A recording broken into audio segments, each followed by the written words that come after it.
साथियों नमस्कार। मैं Pratik Chaudhary, advocate Chaudhary legal associate से आपका स्वागत करता हूं, वेलकम करता हूं। कई बार ये देखने में आता है कि किसी पुलिस वाले किसी व्यक्ति से, किसी कर्मचारी से, अधिकारी से आपकी बहस हो जाती है, लड़ाई हो जाती है, और वो अपने जिस पद पे वो काम करता है उसका दुरुपयोग करते हुए आपको किसी मामले में फंसाने की धमकी देता है या फंसा देता है। तो ऐसे मामले में जब आपको फंसाने की कोई धमकी कोई पुलिस वाला, कोई व्यक्ति आपको दे रहा है या आपको उसने फंसा दिया है या ऐसा वो कोई प्रयास कर रहा है, तो ऐसे में आप क्या कर सकते हैं? संबंधित पुलिसकर्मी के विरुद्ध, संबंधित पुलिस अधिकारी के विरुद्ध आप कैसे अपने आप को बचाएंगे? कैसे उस अधिकारी को, उस कर्मचारी को सजा दिलवाएंगे जो अपने पद का दुरुपयोग कर रहा है? आज का वीडियो इसी विषय पर है। वीडियो बहुत महत्वपूर्ण होने वाला है। वीडियो को स्किप करके ना देखें, पूरा देखें, आगे पीछे करके ना देखें। और जिन लोगों ने अभी तक चैनल को सब्सक्राइब नहीं किया है, मैं फिर से एक बार रिक्वेस्ट करता हूँ, सारे मेरे नए और पुराने व्यूवर्स जिन्होंने अभी तक मेरे चैनल को सब्सक्राइब नहीं किया है, फटाफट से चैनल को सब्सक्राइब कर लें, जिससे हमारे नोटिफिकेशंस आपको समय रहते मिल पाएँ और आप लीगल अपडेट से अपने आप को अपडेट कर पाएँ और समाज में कुछ जो दुष्ट प्रवृत्ति के लोग हैं उनसे अपने आप को और अपने समाज को, अपने आसपास के लोगों को सुरक्षित कर पाएँ, बचा पाएँ। धन्यवाद। तो आइए ज़्यादा समय ना लेते हुए शुरू करते हैं आज का वीडियो। कई बार ये देखने में आता है कि आपके आस पड़ोस में कोई व्यक्ति पुलिस कर्मचारी है या पुलिस अधिकारी है और वो बहुत दबंग किस्म का व्यक्ति है या आपराधिक प्रवृत्ति का व्यक्ति है। आप सादा जीवन जी रहे हैं, आप किसी से लड़ाई झगड़ा नहीं करते हैं, आप बिल्कुल सादा, बिल्कुल साफ सुथरे व्यक्ति हैं, आपका व्यक्तित्व बड़ा साफ सुथरा है, और संबंधित जो अधिकारी, पुलिस अधिकारी, कर्मचारी है, वो अपने पद और गरिमा जो जो जो उसको पोस्ट मिली है उसका दुरुपयोग कर रहा है और आए दिन आपके साथ बदतमीजी करना, गाली गलौज करना करता है।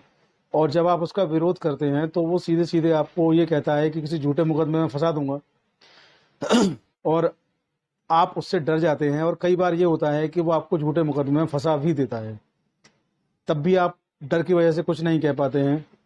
तो ऐसे में आपको क्या करना चाहिए, आज इसी बारे में बात होगी।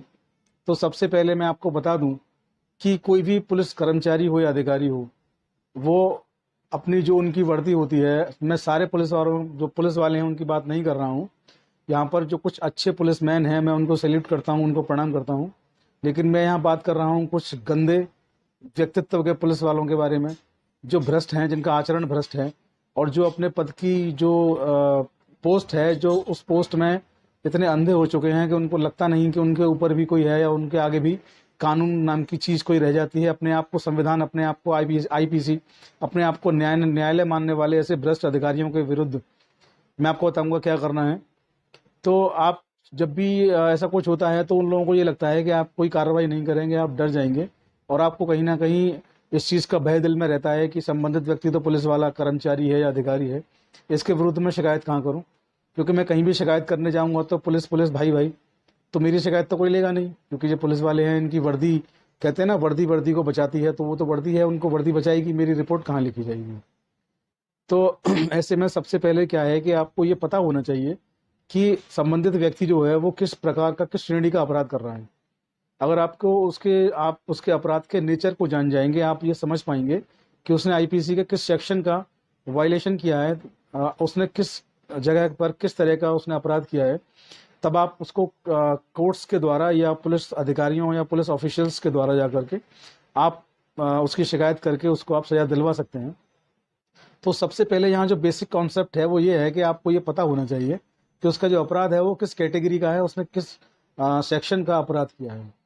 तो यहाँ सबसे पहले मैं आपको बता दूं कि कोई संबंधित जो भी पुलिस वाला जो व्यक्ति है, जो पुलिस अधिकारी कर्मचारी हो सकता है, उसने आपसे ये कहा कि मैं तुमको किसी ऐसे मुकदमे में फंसा दूंगा जिसमें तुम्हें उम्र कैद की सजा हो सकती है, फांसी की सजा हो सकती है, कम से कम 10 साल की सजा हो सकती है।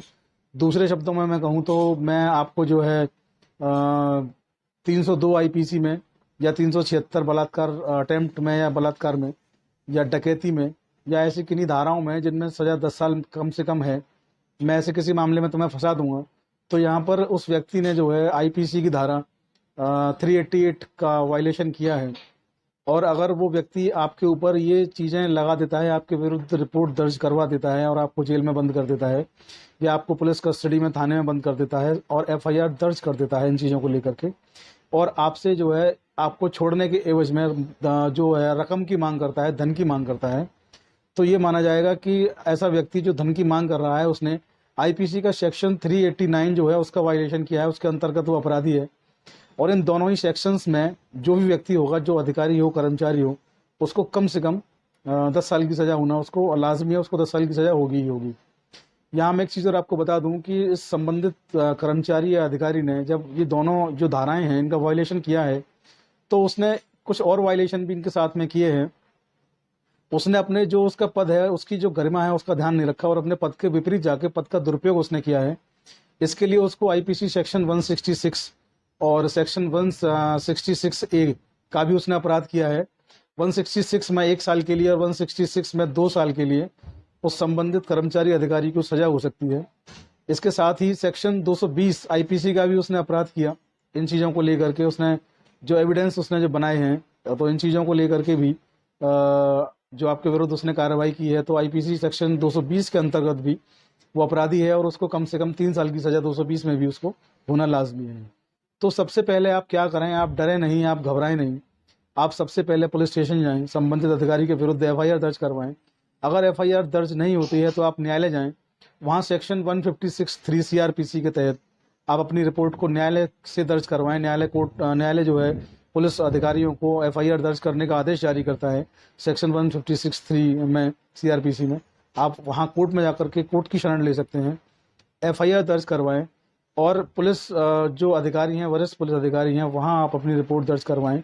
और जब आपकी एफआईआर दर्ज हो जाती है तो आप उसकी कॉपी जो सेंट्रल विजिलेंस कमीशन है नई दिल्ली में, वहाँ उसकी कॉपी को आप लोग भेजें। इसके अलावा आप जो है मानव अधिकार आयोग को भी उस एफआईआर की कॉपी को लेकर के आप लिख सकते हैं और मानव अधिकार आयोग से आप मदद मांग सकते हैं। अगर आप अपने एफआईआर की कॉपी भेजेंगे और मानव अधिकार आयोग से आप मदद मांगेंगे, तो आप राष्ट्रीय मानव अधिकार आयोग को जब आप लिखेंगे, अपनी कंप्लेंट जब आप फाइल करेंगे, उसके बाद मानव अधिकार आयोग, सेंट्रल विजिलेंस कमीशन, ये दोनों ही संबंधित पुलिस अधिकारी कर्मचारी पर कार्रवाई करेंगे।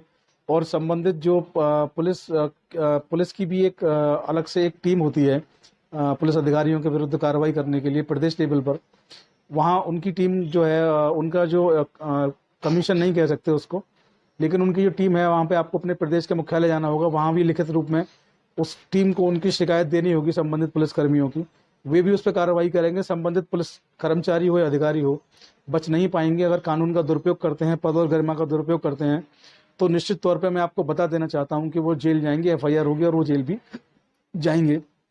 तो आप ऐसा करके खुद को सुरक्षित कर सकते हैं और जिन अधिकारियों या कर्मचारियों के द्वारा कानून का दुरुपयोग किया गया उनको आप सजा दिलवा सकते हैं। तो ये आपका अधिकार है। आप सबसे पहले अपने दिमाग से डर को निकाल दीजिए कि पुलिस के विरुद्ध कभी कार्रवाई नहीं हो सकती। कार्रवाई किसी के विरुद्ध भी हो सकती है। हमारे देश का कानून सबको समान अधिकार देता है। अगर आप कोई क्राइम करेंगे, आपके लिए सजा, मैं कोई क्राइम करूंगा, मेरे लिए सजा। और भारत का कोई भी व्यक्ति, किसी भी पोस्ट पर रहने वाला, किसी भी सरकारी पोस्ट को धारण करने वाला कोई भी व्यक्ति, कर्मचारी हो, अधिकारी हो, अगर वो किसी कानून का वायलेशन करेगा तो उसके लिए भी सजा का प्रावधान है। कानून हमें समानता का अधिकार देता है, भारतीय संविधान हमें समानता का अधिकार देता है, कानून सबके लिए है। तो आज के वीडियो में इतना ही। आपके कमेंट्स आमंत्रित करता हूँ, आपके सवाल सुझाव जो भी हैं आप मुझे लिख भेजिए, हमारी लीगल टीम आपसे कोऑर्डिनेट करके उनके जवाब देगी। अब दीजिए इजाजत, मिलते हैं अगले वीडियो में, तब तक बने रहिए चौधरी लीगल एसोसिएट्स पर। जय हिंद, जय भारत, नमस्कार।